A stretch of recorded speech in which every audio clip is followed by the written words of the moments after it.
Ito ang mga kayang gawin ng paborito kong point guards. Una, dapat sanay siya tumira sa labas lalo na dito sa top of the key, na pag hindi lumapit ang depensa, ay nasushoot niya talaga yung bola. Dahil dito aakyat at lalapit yung depensa, kaya magkakaroon ng gap sa depensa ng kalaban.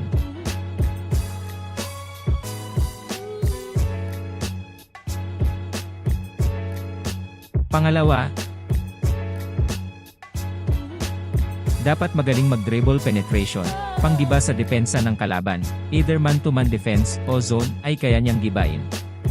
Magaling sa isolation at may floater o push shot para makascore over a big man.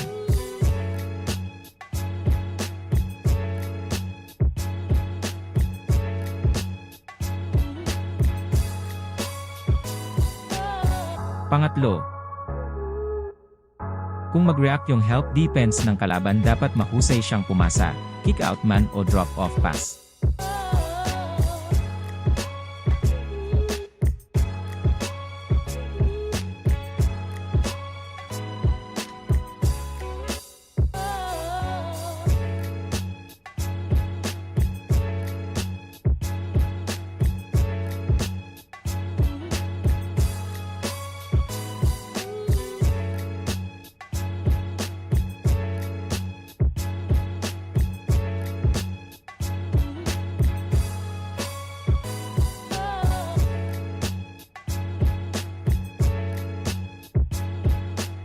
Pang-apat, dapat lagi siyang magalaw, alam ang rotation, at nagre-relocate para hindi stagnant yung sistema.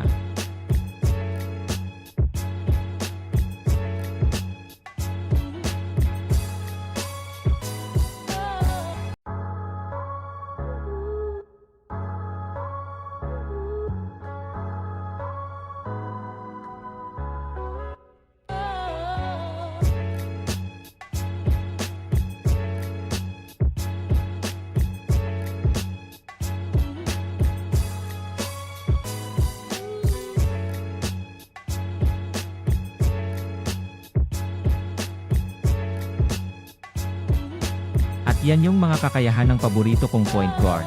Sana ay may natutunan kayo, at kung nagustuhan nyo paki-like and subscribe na din para makagawa pa tayo ng maraming content gaya nito. Magandang araw at maraming salamat.